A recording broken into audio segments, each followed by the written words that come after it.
অতি সম্প্রতি কংগ্রেস দলের একঝাঁক যুব প্রতিনিধির সঙ্গে প্রদ্যুৎ কিশোর দেববর্মণের গুরুত্বপূর্ণ আলোচনা অনুষ্ঠিত হয়েছে রাজধানীর বুকে। তবে এই বিশেষ সাক্ষাৎকে কেন্দ্র করে রাজধানীর বুকে ব্যাপক চর্চা শুরু হয়েছে। অরিজিৎ সিনহা অনুগামী একঝাঁক যুব কংগ্রেস নেতৃত্বের সঙ্গে এই গুরুত্বপূর্ণ বৈঠক কিসের ইঙ্গিত দিচ্ছে?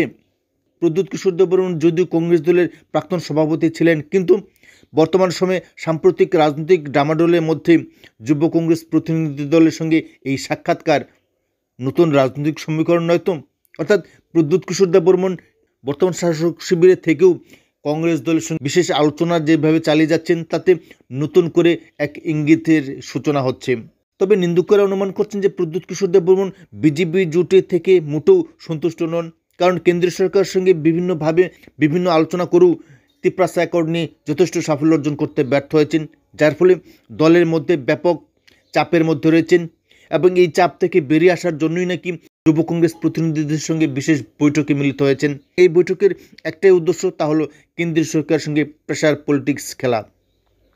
তাই রাজনৈতিক বিশেষজ্ঞরা বলছেন যে প্রদ্যুৎ কিশোর দেববর্মণ যদি বিজেপিতে থেকে কংগ্রেস দলের সঙ্গে কোনো ধরনের গোপন রাজনৈতিক জোট গঠন করেন, কিংবা কংগ্রেসকে আগামী দিন অর্থাৎ আসন্ন ডিসি ভিলেজ নির্বাচনে পেছন থেকে সাহায্য করেন, তবে তা হবে আত্মঘাতী সিদ্ধান্ত এবং এর ফলে তীব্রমত দলের ভবিষ্যৎ কতখানি উজ্জ্বল হবে, কিংবা আগামী দিন এই রাজ্যের রাজনীতিতে তীব্রমত দলের ভবিষ্যৎ কতখানি সুরক্ষিত হবে, সেটা নির্ভর করবে কেন্দ্রীয় স্বরাষ্ট্রমন্ত্রী অমিত শাহের সিদ্ধান্তের উপর। কারণ তীব্রমত দলের একমাত্র দাবি পূরণ করতে পারে কেন্দ্রীয় সরকার। কেন্দ্রীয় স্বরাষ্ট্রমন্ত্রী অমিত শাহ যদি এই বিষয়ে প্রদ্যুৎ কিশোর দেববর্মণের প্রতি বিরাগভাজন হন, তবে কোনোভাবেই তিপ্রাসা অ্যাকর্ড বাস্তবায়িত হবে না।